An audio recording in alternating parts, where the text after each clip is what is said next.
Hi guys, back to video. இந்த video நம்ம என்ன பார்க்க போறோம்னா AZ900 கண்டினியூ தான். Let's get start. அதாவது describe the purpose of Azure policies அந்த டாபிக் தான் இப்போ நம்ம பார்க்க போகிறோம். போன வீடியோவில் வந்து நம்ம என்ன பார்த்தோம்னா மைக்ரோசாஃப்ட் ப்ரிவியூ பார்த்தோம். அதை வந்து எப்படிலாம் யூஸ் பண்ணுறாங்கன்னு சொல்லிட்டு இந்த வீடியோவில் வந்து பார்த்தீங்கன்னா பாலிசிஸ் பார்க்கலாம். அதாவது Azure பாலிசிஸ்லாம் எப்படி யூஸ் பண்ணுறாங்க, அதெல்லாம் வந்து எப்படி இன்பில்டாக வந்து யூஸ் பண்ண பண்டில் தான் வந்து இன்பில்டாக வச்சுருக்காங்க, அதை எப்படி நம்ம ஆட்டோமேட்டிக்காக யூஸ் பண்ணலாம், அதெல்லாம் வந்து இந்த டாபிக்ஸ்லாம் இப்போ நம்ம பார்க்க போகிறோம். இங்கே வந்து பார்த்தீங்கன்னா first what is Azure policies கேட்குறாங்க. அஸ்யூர் பாலிசிஸ் வந்து ஒன்றும் கிடையாது கைஸ். இது வந்து ஒரு ரூல் புக் மாதிரி தான் இருக்குது. எக்ஸாம்பிள் நம்ம வந்து ஸ்கூல்லலாம் ஒரு ரூல்ஸ் சொல்லுவாங்க, இதெல்லாம் ஃபாலோ பண்ணுங்க, அது மாதிரி தான் இதுவும் ஒரு ரூல் புக் மாதிரி தான். It ensure your resources like virtual machine, database and storage accounts follow certain standard. If they not Azure policy flag them and non-compliant or even stop them to bring created அப்படின்றாங்க. அதாவது இந்த rules Azure policies இது மாதிரி இல்லாமல் இருந்துச்சுன்னா வந்து பார்த்தீங்கன்னா நீங்கள் வந்து இஷ்டத்துக்கு எங்கே உனக்கு இது பண்ணிக்கலாம். மீன்ஸ் விர்ச்சுவல் மிஷினை வந்து இது பண்ணியிருக்கலாம், கிரியேட் பண்ணிக்கலாம். அதுவும் இல்லாமல் வந்து பார்த்தீங்கன்னா அந்த குறிப்பிட்ட இதை வந்து நீங்கள் வந்து ரூல்ஸை வந்து பிரேக் பண்ணிக்கலாம். அது மீன்ஸ் இந்த உங்களோட டேட்டாஸ்லாம் வந்து அன்ஆத்தரைஸ்ட் ஆக்சஸ் ஈஸியாக ஷேர் பண்ணிப்பாங்க. அதுவும் இல்லாமல் வந்து குறிப்பிட்ட ரீஜன் தான் உங்களால் ஆக்சஸ் பண்ண முடியும் அன்ஆத்தரைஸ்டு. அது இல்லாமல் வேறு ஒரு யூசர்ஸோட லாகின்ஸ்லாம் உங்களால் ஆக்சஸ் பண்ண முடியும். அது மாதிரி பாலிசிஸ்லாம் பில்ட் பண்ணி வச்சுருப்பாங்க. அது மாதிரி நிறைய இருக்குது. இது வந்து எப்படி ஒர்க் ஆகுதுன்னா வந்து பார்த்தீங்கன்னா you define the policy single rules அப்படின்றாங்க. All VMs must be in the specific region. ஒரு குறிப்பிட்ட ரீஜன் வந்து எல்லா விஎம்ஸும் உங்களுக்கு இந்த ஒரு ரிசோர்ஸில் வந்து எத்தனை இது வேணால் கிரியேட் பண்ணிக்கோங்க. அதில் வந்து பார்த்தீங்கன்னா ஒரு பர்டிகுலர் ஸ்பெசிஃபிக் ரீஜனில் தான் நீங்கள் வந்து எல்லா இதுவும் கொடுத்தாகணும் அப்படின்னு மோஸ்ட்லி சொல்கிறாங்க. இப்போ எக்ஸாம்பிள் வந்து பார்த்தீங்கன்னா நீங்கள் சைனாவில் இருக்க டேட்டா வந்து பார்த்தீங்கன்னா அவங்க வண்டி ஆக்சஸ் பண்ண முடியும், வெளி இதில் வந்து ஆக்சஸ் பண்ண முடியாது மோஸ்ட்லின்றாங்க. அதுக்கப்புறம் assure check all your resource and highlight then break the rules அப்படின்னு. அந்த அந்த மீன்ஸ் எப்படின்னா இப்போ ஒரு 10 ரிசோர்ஸ் இருக்குது, 10 ரிசோர்ஸில் ஒரு 10 விஎம் யூஸ் பண்ணுறீங்க. 10 விஎம்க்கு நேம் வந்து ஒன்றே கொடுக்க முடியாது, ஏன்னா வந்து அது பிரேக் த ரூல். ஏன்னா வந்து ஒரு விஎம்க்கு ஒரு டிஃப்ரெண்ட் நேம் கொடுக்கணும். அப்போ தான் வந்து அதோட காஸ்ட் அனலிட்டிக்ஸ் எல்லாமே அது வந்து ஈஸியாக வந்து ஐடென்டிஃபை பண்ண முடியும். அதனால வந்து என்ன சொல்கிறாங்கன்னா நீங்கள் வந்து டிஃப்ரென்ஸ் இது யூஸ் பண்ணுங்க. அதுக்குனால வந்து அதில் வந்து பார்த்தீங்கன்னா ஒரு செக் இது வச்சுருப்பாங்க, அதாவது மீன்ஸ் கண்டிஷன் வச்சுருப்பாங்க. இந்த நேம் வந்து யார் அப்படின்ட்டு சப்போஸ் யூஸ் பண்ணலன்னா உங்களுக்கு வந்து அது அலோகேட் ஆகும். அப்படி இல்லைன்னா வந்து this name is already use அப்படின்னு அது மாதிரிலாம் வந்து செட் பண்ணி வச்சுருப்பாங்க பாலிசிஸில் அப்படின்னு. Some policies can even fix issues automatically அப்படின்றாங்க. Tagging resource with specific meta data. அதாவது நீங்கள் மெட்டா டேட்டா எதுவுமே கொடுக்காம இருந்தீங்கன்னா அது வந்து என்ன பண்ணணும், அந்த பாலிசிஸ் வந்து நீங்கள் எந்த யூஸ் பண்ணுறீங்களோ அதுக்கேற்ற மாதிரி மெட்டா டேட்டா வந்து கிரியேட் பண்ணி அதை வந்து உங்களுக்கு வந்து ப்ரொவைட் பண்ணணும் அப்படின்றாங்க. நெக்ஸ்ட்டு வந்து எக்ஸாம்பிள் பார்த்தீங்கன்னா என்னென்ன சொல்கிறாங்கன்னா policies might say allow only standard D2 VM in resource groups அப்படின்ட்டாங்க. If someone tries to create a different VM size, Azure block it. அதாவது நீங்கள் வந்து எப்படி மீன்ஸ் ஒரு அஸ்யூர் விஎம் கிரியேட் பண்ணுறீங்க, அதை வந்து டிஃப்ரெண்ட்டாக நீங்கள் கிரியேட் பண்ணிங்கன்னா வந்து ஒரே இதில் வந்து பார்த்தீங்கன்னா அதை வந்து அஸ்யூர் வந்து பிளாக் பண்ணிடும் அப்படின்றாங்க. ஏன்னா வந்து குறிப்பிட்ட name particular VM particular size அது மாதிரி தான் இருக்கும். அதனால வந்து பார்த்தீங்கன்னா நீங்கள் அதே விஎம் மற்றவர் வந்து வேறு ஒன்று ரிசோர்ஸ் வேணால் கிரியேட் பண்ணி யூஸ் பண்ணிக்க தவிர அதே இதில் வந்து அதே நேம் வச்சு யூஸ் பண்ண முடியாது அப்படின்றாங்க. Azure also check existing VM also flags that do not meet the requirement அப்படின்றாங்க. இப்போ அந்த ரெக்யூப்மெண்ட் இப்போ நீங்கள் கிரியேட் பண்ணுறது எக்ஸிஸ்டிங் இருக்குது, அதை ஏற்கனவே சொன்ன மாதிரி அது ரெண்டும் மேட்ச் ஆச்சுன்னா அதை வந்து கிரியேட் பண்ண விடாது. சப்போஸ் இது ரெண்டுமே மேட்ச் ஆகணும்னா அது வந்து கிரியேட் பண்ண விடும் அப்படின்ட்டாங்க. அதுக்கப்புறம் நெக்ஸ்ட் வந்து பார்த்தீங்கன்னா Azure policies bundles of rules அப்படின்றாங்க. என்னென்ன ரூல்ஸ்ன்னு சொல்லிட்டு பார்க்கலாம். ஃபஸ்ட்டு வந்து வாட் இஸ் அப்படின்றாங்க. Innovative like folder the groups related policies together achieve large goals அப்படின்றாங்க. and then next why it's used now வந்து பார்த்தீங்கன்னா instead of creating and managing individual policies, each small rules and bundles them to single innovative better organization and tracking அப்படின்றாங்க. இப்போ நம்ம ஒரு குயிக்காக ஒரு VM use பண்ணுறோம், அதனால வந்து நம்ம எல்லாமே டிஃபால்ட்டாக கொடுத்துட்டு போகிறோம்ல. இப்போ அந்த மாதிரி டிஃபால்ட் கொடுத்துட்டு போகிறோம்னா அது மாதிரி ஒரு 10 விஎம் கொடுத்தாலும் அது எக்ஸ்ட்ரா மீன்ஸ் அந்த நீங்கள் வந்து நெக்ஸ்ட் விஎம் வந்து நீங்கள் ஒரு டிஃபால்ட்டாக கொடுக்க முடியாது. ஏன்னா நீங்கள் வந்து சில பேசஸ் மாற்றி ஆகும். ஏன்னா வந்து அந்த காஸ்ட் ஆஃப் இதில் வந்து ப்ரைஸிங்கில் வந்து ஒரே விஎம் இது வந்து ஒரே இது வந்து பர்டிகுலர் வந்து அந்த சைஸ் எல்லாமே சேம் இருந்துச்சுன்னா அது வந்து கன்ஃபியூஷன் ஆகிடும், எது நீங்கள் யூஸ் பண்ணுறீங்க எது யூஸ் பண்ணுறேன். அதனால வந்து ஒரு குறிப்பிட்ட இது வச்சுருப்பாங்க ரூல்ஸ். அதனால தான் அது வந்து பாலிசி பண்டில்டு ரூல்ஸ் அது வந்து செட் பண்ணியிருப்பாங்க அப்படின்றாங்க. நெக்ஸ்ட் வந்து வேறு என்ன சொல்கிறாங்கன்னா எக்ஸாம்பிள் வந்து பார்த்தீங்கன்னா enable monitoring Azure security center, அந்த மாதிரி செக்யூரிட்டி சென்டர் வந்து மானிட்டர் பண்ணி வச்சுருப்பாங்க எனேபிள் அப்படின்றாங்க.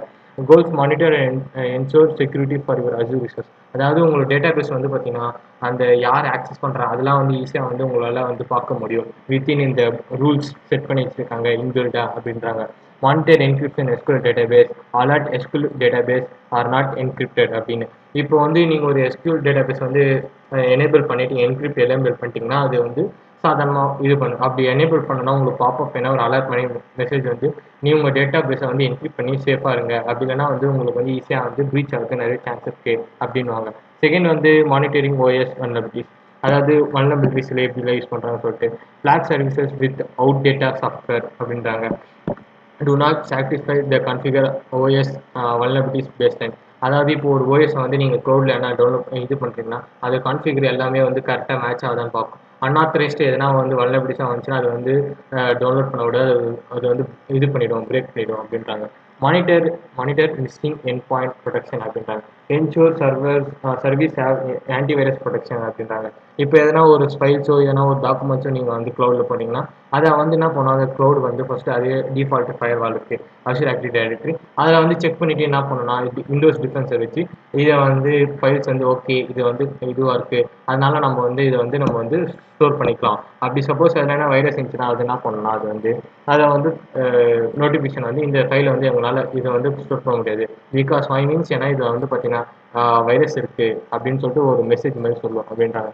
இதை வந்து எப்படி ஒரு ஈஸியாக வந்து புரிஞ்சுக்கலாம்னா இப்போ வந்து பாலிசிஸ் வந்து பார்த்தீங்கன்னா திங்க் ஃபார் இண்டிவிஜுவல் ரூல் இந்த class, no phone in class, அதாவது ஃபோனே எடுத்துன்னு வரக்கூடாது. அது மாதிரி வந்து இந்த இதில் வந்து நேமே வந்து காமனாக இருக்கக்கூடாது, எல்லாம் டிஃப்ரெண்ட்டாக இருக்கணும் அப்படின்றாங்க.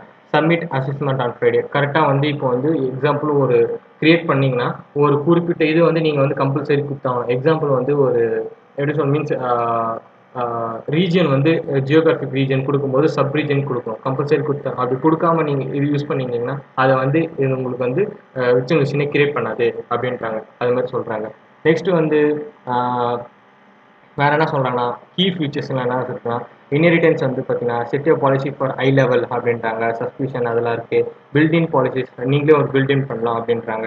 Azure provide pre made rules common needs like security networking monitor. இப்போ வந்து அஜூருக்கு வந்து இப்போ புதுசாக வந்தவங்களாம் அவங்கள வந்து டிஃபால்ட்டாக வந்து எல்லாம் யூஸ் பண்ணுவாங்க. அதில் வந்து பில்டின் பாலிசிஸ் தனியாக இருக்குது அப்படின்றாங்க. அது என்னன்னா வந்து பார்த்தீங்கன்னா செக்யூரிட்டி நெட்வொர்க்கிங் மானிட்டர் இதுதான் மோஸ்ட்லி இம்பார்ட்டன்ட் ஆஃப் தி அஜூரில் வந்து நீங்கள் யூஸ் பண்ணுறது. அதனால வந்து இது வந்து மோஸ்ட்லி வந்து அஜூரே வந்து இது வந்து ஒரு பில்டிங் பேக்கேஜ் மாதிரி இது பண்ணியிருப்பாங்க. இந்த ரூல்ஸ்லாம் வந்து காமனாக இது இருக்கணும். இதை வந்து ஆஃப் பண்ணக்கூடாது, இது வந்து வேறு எதுவும் மாற்றக்கூடாது. சப்போஸ் நீங்கள் மாற்றிங்கன்னா அது வந்து உங்களுக்கு உங்கள் க்ளவுடுக்கு வந்து அஃபெக்ட் ஆகும் உங்களோட ரிசோர்ஸ்க்கு அப்படின்வாங்க.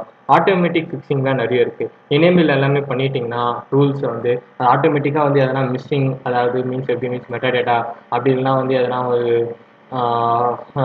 இது ரீஜன் வந்து நீங்கள் வந்து கரெக்டாக கொடுக்காம இருந்தீங்கன்னா அதெல்லாம் வந்து உங்களுக்கு வந்து காட்டும். அது ஆட்டோமேட்டிக் பண்ணுமா அதில் ஆப்ஷன் கேட்கும். நீங்கள் பண்ணிட்டீங்கன்னா அது ஆட்டோமேட்டிக்காக வந்து எனேபிள் பண்ணிவிட்டு அதை வந்து இது சால்வ் பண்ணிடுவோம் அப்படின்றாங்க. அதுக்கப்புறம் வந்து இன்ட்ராக்ஷன் வித் டெவாப்ஸ் அப்படின்றாங்க. Policies can enforce rules during app development. App டெவலப்மெண்ட்டில் மோஸ்ட்லி இம்பார்ட்டன்ட். ஏன்னா கைஸ் இப்போ வந்து பார்த்தீங்கன்னா ஆப் டெவலப்மெண்ட் பார்த்தீங்கன்னா அதில் வந்து எல்லாமே வந்து நீங்கள் அந்த சாஃப்ட்வேர்ஸ் அம்மேட்டு அந்த பேக்கேஜஸ் இன்ஸ்டால் எல்லாமே கரெக்டாக இருக்கணும். அது இல்லாமல் அந்த டெப்ளாய் பண்ணுறது ஆப்ஷன் ரொம்ப இதுவாக இருக்கணும். அதனால வந்து எல்லாமே வந்து அஜூர் வந்து என்ன சொல்கிறாங்கன்னா ஆட்டோமேட்டிக் இருக்குது, மேனுவல் இருக்குது. அது இல்லாமல் வந்து பார்த்தீங்கன்னா அந்த ஆப் பற்றி ஃபுல்லாக தெரிஞ்சவங்க அவங்க வந்து அந்த டெப்ளாய் பண்ணால் ரொம்ப ஈஸி அப்படின்றாங்க. அதுமாரி வந்து ஒய் யூஸ் அஜூர் பாலிசிஸ் அப்படின்ட்டு கேட்குறாங்க. ஸ்டே கம்ப்ளைண்ட் அப்படின்னா ensure all your resource following organisation standard, எல்லாமே வந்து ஸ்டாண்டர்டாக ஃபாலோ பண்ணுவாங்க. செகண்ட் வந்து ப்ரிவென்ட் இஷ்யூஸஸ். இப்போ வந்து அன்ஆத்தரைஸ்ட் ஆக்சஸோ அப்படி இல்லைனா வந்து எதனா ஒரு இது ப்ரீச்சோ அப்படிலாம் வந்து எதனா ஒன்று அஃபெக்ட் ஆகிறதுக்கு பதிலாக நீங்கள் வந்து ப்ரிவென்ட் பண்ணிக்கலாம். Block non compliant resources for bringing track complaints, அதாவது பார்த்தீங்கன்னா இப்போ உங்கள் கம்ப்ளைண்ட்ஸ் மீன்ஸ் எப்படின்னா உங்கள் கம்ப்ளைண்ட்ஸில் இருக்குல்ல, அதாவது எனக்கு இந்த இஷ்யூ வருது, இந்த இது வந்து ஓப்பன் பண்ண முடியல, எஸ்கியூஎல் டேட்டாபேஸ் வந்து இன்க்ரீஸ் பண்ண முடியல, அப்படிலாம் வந்து எங்களோட ஆக்சஸ் வந்து இன்க்ரீஸ் பண்ண முடியல, அது மாதிரிலாம் இருக்குது. அதெல்லாம் வந்து இந்த பாலிசிஸ் ட்ராக்கிங் கம்ப்ளைண்ட்ஸில் வந்து நீங்கள் போய் செக் பண்ணிக்கலாம். நம்ம வந்து அது ரிசால்வ் ஆயிடுச்சா இல்லையா அப்படின்னு சொல்லிட்டு. ஃபோர்த் வந்து பார்த்தீங்கன்னா automatic correction. You save time to by fixing issues automatically when it is possible அப்படின்லாம். எப்படி மீன்ஸ் இப்போ வந்து இங்கே வந்து விண்டோஸ் டிஃபென்ஸ் இருக்கோ, இந்த விண்டோஸ் டிஃபென்ஸ் வந்து பார்த்தீங்கன்னா இந்த மாதிரி டிக் இருக்கனால நோ ஆக்ஷன் நீட் இருக்கு. இப்போ சாஃப்ட்வேர் எதாவது மீன்ஸ் ஏதாவது ஒரு வைரஸோ எதனா மீன்ஸ் சம்திங் எதாவது ஆன்லைன்லேருந்து டவுன்லோட் பண்ணுறேன்னா இது வந்து எனக்கு வந்து பார்த்தீங்கன்னா ஒரு டேஞ்சர் சிம்பிள் மாதிரி காட்டும். அதை வந்து நீங்கள் வந்து கிளிக் பண்ணிங்கன்னா அது வந்து அது ஆக்ஷன் கொண்டு அது ஆட்டோமேட்டிக்காக நான் எந்த ஃபைல்ஸ் தான் அது வந்து வைரஸ் சுற்றுதோ அதெல்லாம் வந்து பார்த்தீங்கன்னா டிஃபால்ட் அது வந்து பண்ணிடும், அதை வந்து டெலிட் பண்ணிடும் அப்படின்றாங்க. அந்த செக்யூரிட்டி பாலிசிஸ்லாம் இருக்குது அப்படின்றாங்க. சம்மரி என்னன்னா Azure policies equal to single rules அப்படின்றாங்க. அதுக்கப்புறம் இன்டர்வேட்டிவ் என்னன்னா a collection of relative rules working a big in a bigger goal அப்படின்றாங்க. Describe the purpose of Azure policies பார்த்தோம். நம்ம நெக்ஸ்ட் வீடியோவில் வந்து நம்ம என்ன பார்க்கலாம்னா describe the purpose of resource locks அப்படி பார்க்கலாம். இந்த வீடியோ பிடிச்சிருந்தா லைக் பண்ணுங்க, ஷேர் பண்ணுங்க, மறக்காம தமிழ் சபைக்கு சப்ஸ்கிரைப் பண்ணுங்க, பக்கத்துக்கு பெல் பட்டனை கிளிக் பண்ணிக்கோங்க. அப்போ தான் நாங்கள் போகிற வீடியோஸ் உங்களுக்கு நோட்டிஃபிகேஷன் வரும். பாய் கைஸ், உங்களை நெக்ஸ்ட் வீடியோவில் பார்க்குறேன்.